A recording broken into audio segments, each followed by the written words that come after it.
सर्वशक्तिमान परमेश्वर के वचनों के पाठों का संग्रह।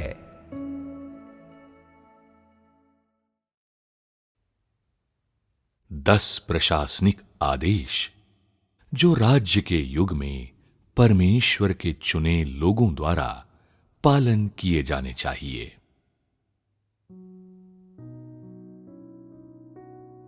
1.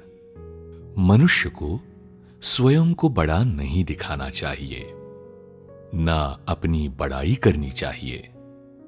उसे परमेश्वर की आराधना और बड़ाई करनी चाहिए। 2. वो सब कुछ करो जो परमेश्वर के कार्य के लिए लाभदायक है, और ऐसा कुछ भी न करो जो परमेश्वर के कार्य के हितों के लिए हानिकर हो। परमेश्वर के नाम, परमेश्वर की गवाही और परमेश्वर के कार्य की रक्षा करो। 3.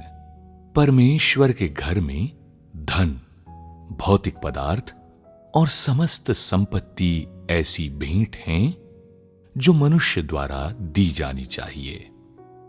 इन भेंटों का आनंद याजक और परमेश्वर के अलावा अन्य कोई नहीं ले सकता, क्योंकि मनुष्य की भेंटें परमेश्वर के आनंद के लिए हैं। परमेश्वर इन भेंटों को केवल याजकों के साथ साझा करता है, और उनके किसी भी अंश का आनंद उठाने के लिए अन्य कोई योग्य और पात्र नहीं है।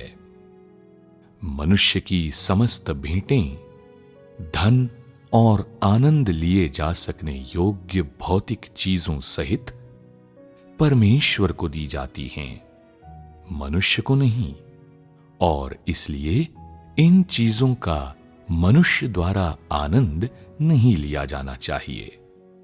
यदि मनुष्य उनका आनंद उठाता है तो वो इन भेंटों को चुरा रहा होगा। जो कोई भी ऐसा करता है वो यहूदा है, क्योंकि एक गद्दार होने के अलावा यहूदा ने बिना इजाजत थैली में रखा धन भी लिया था। 4. मनुष्य का स्वभाव भ्रष्ट है, और इसके अतिरिक्त उसमें भावनाएं हैं। इसलिए परमेश्वर की सेवा के समय विपरीत लिंग के 2 सदस्यों को अकेले एक साथ मिलकर काम करना पूरी तरह निषिद्ध है। जो भी ऐसा करते पाए जाते हैं उन्हें बिना किसी अपवाद के निष्कासित कर दिया जाएगा। 5.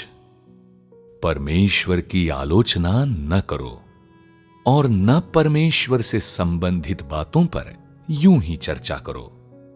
वैसा करो जैसा मनुष्य को करना चाहिए, और वैसे बोलो जैसे मनुष्य को बोलना चाहिए। तुम्हें अपनी सीमाओं को पार नहीं करना चाहिए, और न अपनी सीमाओं का उल्लंघन करना चाहिए। अपनी जुबान पर लगाम लगाओ और ध्यान दो कि कहां कदम रख रहे हो, ताकि परमेश्वर के स्वभाव का अपमान न कर बैठो। 6. वो करो जो मनुष्य द्वारा किया जाना चाहिए, और अपने दायित्वों का पालन करो। अपने उत्तरदायित्वों को पूरा करो और अपने कर्तव्य को धारण करो। चूंकि तुम परमेश्वर में विश्वास करते हो, इसलिए तुम्हें परमेश्वर के कार्य में अपना योगदान देना चाहिए। यदि तुम नहीं देते हो तो तुम परमेश्वर के वचनों को खाने और पीने के योग्य नहीं हो, और परमेश्वर के घर में रहने के योग्य नहीं हो। 7.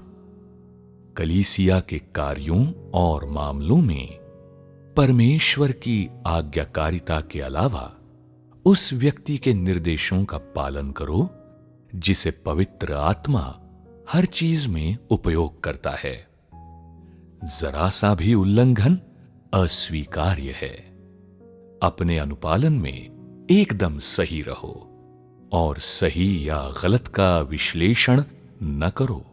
क्या सही या गलत है, इससे तुम्हारा कोई लेना देना नहीं। तुम्हें खुद केवल संपूर्ण आज्ञाकारिता की चिंता करनी चाहिए। 8. जो लोग परमेश्वर में विश्वास करते हैं, उन्हें परमेश्वर की आज्ञा माननी चाहिए और उसकी आराधना करनी चाहिए।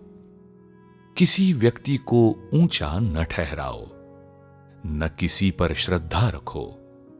परमेश्वर को पहले, जिनका आदर करते हो उन्हें दूसरे, और खुद को तीसरे स्थान पर मत रखो।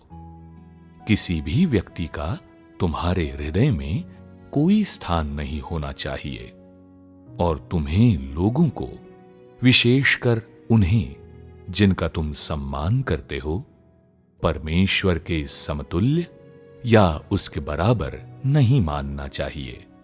ये परमेश्वर के लिए असहनीय है।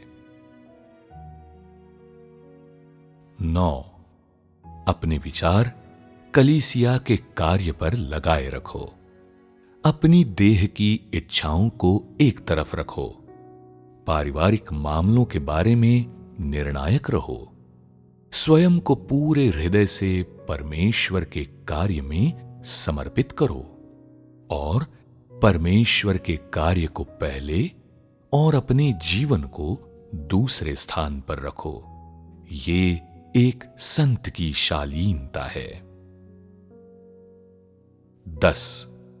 सगे संबंधी जो विश्वास नहीं रखते, तुम्हारे बच्चे, तुम्हारे पति या पत्नी, तुम्हारी बहनें या तुम्हारे माता पिता इत्यादि, उन्हें कलीसिया में आने को बाध्य नहीं करना चाहिए। परमेश्वर के घर में सदस्यों की कमी नहीं है और ऐसे लोगों से इसकी संख्या बढ़ाने की कोई आवश्यकता नहीं जिनका कोई उपयोग नहीं है। वे सभी जो खुशी खुशी विश्वास नहीं करते, उन्हें कलीसिया में बिल्कुल नहीं ले जाना चाहिए। ये आदेश सब लोगों पर निर्देशित है। इस मामले में तुम लोगों को एक दूसरे की जांच, निगरानी करनी चाहिए और याद दिलाना चाहिए। कोई भी इसका उल्लंघन नहीं कर सकता। यहां तक कि जब ऐसे सगे संबंधी जो विश्वास नहीं करते अनिच्छा से कलीसिया में प्रवेश करते हैं, उन्हें किताबें जारी नहीं की जानी चाहिए या नया नाम नहीं देना चाहिए। ऐसे लोग परमेश्वर के घर के नहीं हैं और कलीसिया में उनके प्रवेश पर जैसे भी जरूरी हो रोक लगाई जानी चाहिए। यदि दुष्टात्माओं के आक्रमण के कारण कलीसिया पर समस्या आती है, तो तुम निर्वासित कर दिए जाओगे या तुम पर प्रतिबंध लगा दिए जाएंगे। संक्षेप में, इस मामले में हर एक का उत्तरदायित्व है। हालांकि तुम्हें असावधान नहीं होना चाहिए, न ही इसका इस्तेमाल निजी बदला लेने के लिए करना चाहिए।